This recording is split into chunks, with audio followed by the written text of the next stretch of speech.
Hello everyone, my name is Paul and I'm a project manager with the Toronto Region Conservation Authority, and I welcome you to my greenhouse. So this is my greenhouse here, and let's just take a look here. And on the side I'm growing wetland plants, and so they're growing in ponds of water, and in the center I'm growing a lot of dryland species. So a lot of these species are going to occur in the Meadoway. And so why do we want to grow so many native species? Well, we want to have as much diversity as we can in the Meadoway so that we can attract native birds and butterflies to the Meadoway, different animals. We really want to increase the biodiversity of the Meadoway. And here's an example here. Oh, you can't see him too well, but he's back there in the corner. There's a leopard frog back there. So you see I built these ponds, and the leopard frogs come along, and even with these very simple habitats, we've got 2 leopard frogs in here, which are a rare frog. And so they're keyed to the native plants. And so what we want to do is have more native plants. And what that does is attract more and more native species, because they're completely keyed. They're completely adapted to those species. So I'm going to come over here and take a look at some of the seeds, because one of the things that I do in the Meadoway is creating the seed mixes. Right now the Meadoway is 12 kilometers of hydro corridor, and it began when we started the project. It was all turf, and so what we want to do is introduce a lot more diversity into there. So one of the things I do is creating seed mixes, and I want to maximize the diversity in these seed mixes. And so I'm creating these seed mixes to have wildflowers, different wildflower species, and different grass species. So just having all these different species, we want to have as much diversity as we can so that we can attract as many butterflies, as many songbirds as we can. So here we have different seeds, and what I have here, these really tiny ones, are wild bergamot. You can see them down here, and they have a really nice smell, and they attract a lot of different pollinators to it, and they have really beautiful flowers.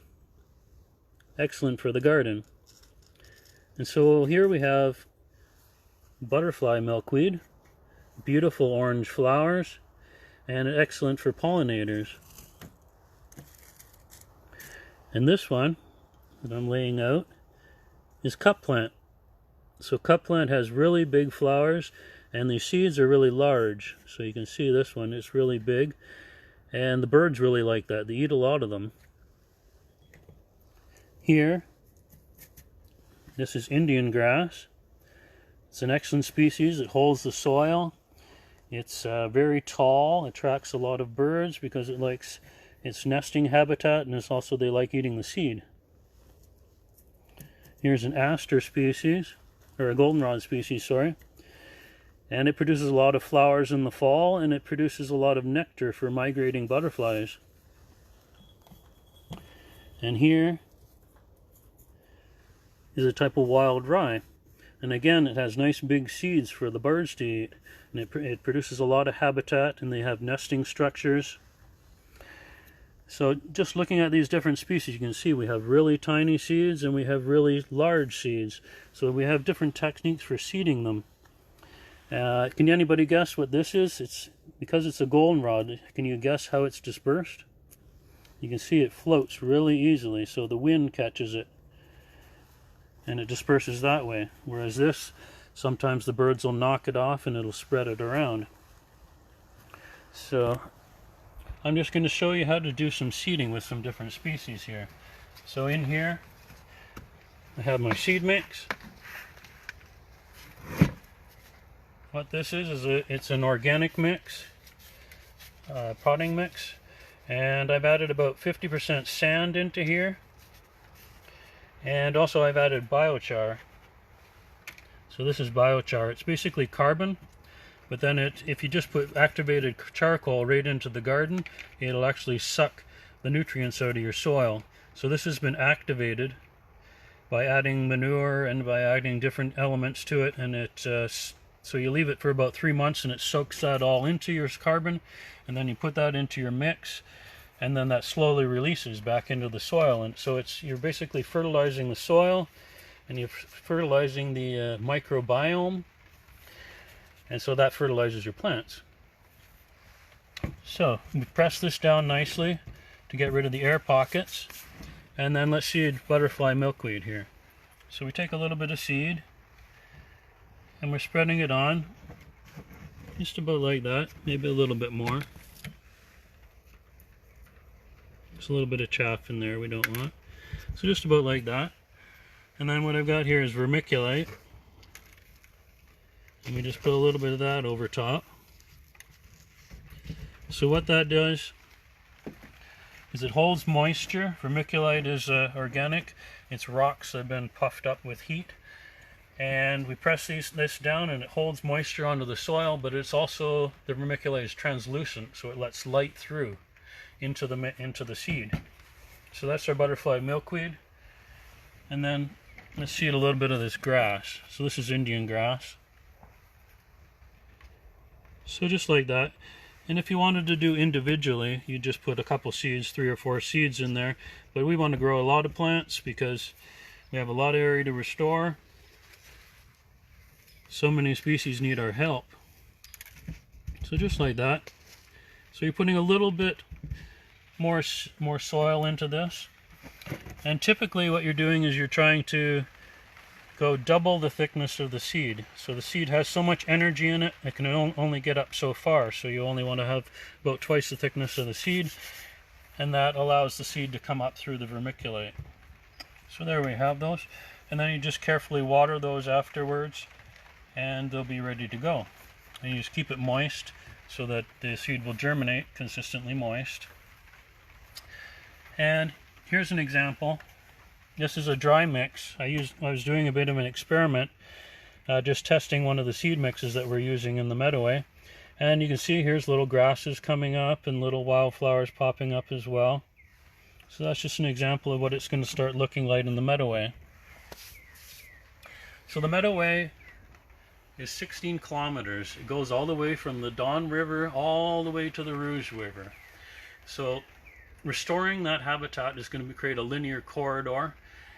But it's also very narrow. So what I want you to do is start growing native plants. So instead of having this really thin, narrow strip going through Scarborough, we start expanding it out more and more and more. And even something just as simple as having a native plant in a pot. You'd be amazed at how many birds will come, and butterflies and bees will come to those plants, even if it's on a balcony. The native species, they're just keyed. They've co-evolved for thousands of years with these native plants. And what's happened is, you know, even when you're planting, like when I'm planting a wetland, I'm going along and I'm planting in the soil, and then I look back and the dragonflies are landing on top of those plants. And it's amazing. It's like, where are these dragonflies coming from in the middle of Toronto? So just understanding that the plants are so keyed, and so every time you plant a native plant, you're actually attracting a different species. So let's take a look at some of these plants.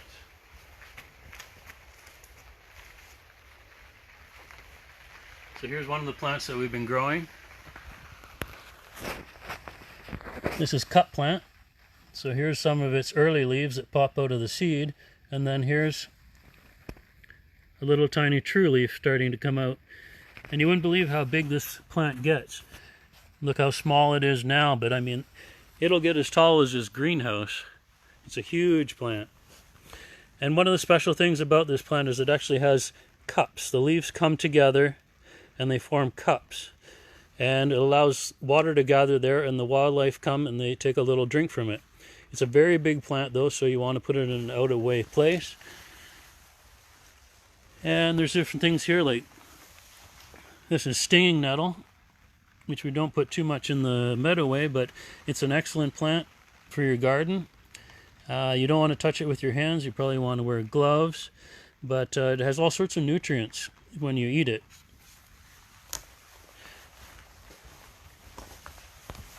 You have to cook it first, of course. And then here's some common milkweed.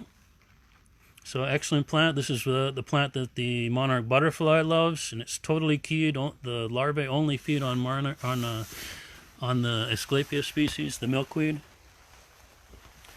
Another species here, tall sunflower. I mean, it'll get up to 8 feet tall. It's a beautiful plant, and it has a flower that's yellow. And so that yellow flower attracts the pollinators, and then in the fall, when the seed sets, things like goldfinches will come and they just love this seed. Again, here's our butterfly milkweed. It has beautiful orange flowers, attracts a lot of pollinators. And then over here, some grass. This is Indian grass. What it does is stabilize the soil, holds the soil. It's got really deep root systems, goes down 2 or 3 meters into the soil, holding it down. And it has beautiful colors in the fall. It goes reds and oranges and purples, all sorts of colors. So it's a really beautiful plant. And it also produces a lot of seed for wildlife. Here's wild bergamot. So little tiny guys. And if you can smell them, they have a really aromatic smell. And they produce a nice flower that attracts hummingbirds and different pollinators. It's really beautiful. Black-eyed Susan. In June, in July, you'll see these guys flowering. Nice yellow flower. And it produces a lot of seed, a lot of flowers for the pollinators. Here we've got oxeye, another tall flower. Produces flowers for a long time. Produces a lot of seed. Excellent plants for wildlife. And then over here, we have one of the wild rye, and it's like, I really love the feel of this. You can just feel the aliveness of these plants. They're just so beautiful. So this gets up about 3 feet, and it has a nodding seed head, and it's excellent for birds, nesting habitat and that sort of thing. And so I just wanted to thank everybody. There we are. I just wanted to thank everybody for coming out and joining me today. I really appreciate showing you all the different treasures that I've got here in this greenhouse. And I encourage everybody to plant native plants in their gardens, attract the pollinators, bring them back. Their biodiversity is dropping everywhere, so please make a contribution that way. Next week, Emily's going to be talking about how to do a backyard BioBlitz. So the BioBlitz is actually looking to see, okay, what sort of species do I have in the backyard? So please come out and see what she's doing next week. So take care. Bye.